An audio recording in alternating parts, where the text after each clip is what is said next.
Hello, good morning. എല്ലാവർക്കും happy Sunday ആവട്ടെ. നമ്മുടെ പുറനാട്ടുകര സെൻറ്റ് സെബാസ്റ്റ്യൻസ് ചർച്ചിലെ കുർബാന തുടങ്ങിയിരിക്കുന്നു. ഞാൻ ലേറ്റായി പോയി എങ്കിലും സാരമില്ല, എല്ലാവരെയും സെറ്റിലാക്കണ്ടേ. എന്ത് മനോഹരമായ ചെടികളും പൂക്കളും.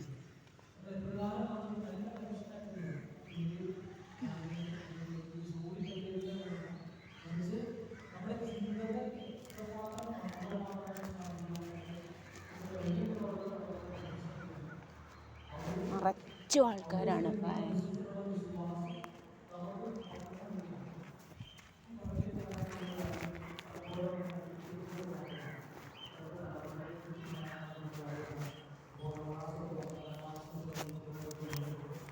പലപ്പോഴൊക്കെയാണ് പല വീടുകളായിട്ട് എൻ്റെ സ്വന്തം വീട്ടിലൊക്കെ പോകുമ്പോൾ അല്ലെങ്കിൽ കൂട്ടുകാരുടെ വീട്ടിലൊക്കെ പോകുമ്പോൾ അയൽവക്കത്തൊക്കെ പോകുമ്പോൾ മാതാപിതാക്കൾ അനുഭവിക്കുന്ന ഒരു വലിയൊരു ബുദ്ധിമുട്ടാണ് പാരന്റിംഗ് എന്നുള്ളത്. കുട്ടിയെ എങ്ങനെ പറഞ്ഞ് മനസ്സിലാക്കാം എന്നുള്ളത് വലിയൊരു ബുദ്ധിമുട്ടുള്ള കാര്യമാണ്. ഇവിടെ ഈ അമ്മമാരും അമ്മമാരോട് പറയാൻ മനസ്സിലാക്കാനൊക്കെ കാരണം കുട്ടി ചോദിക്കുന്ന ചോദ്യങ്ങൾക്ക് പലപ്പോഴും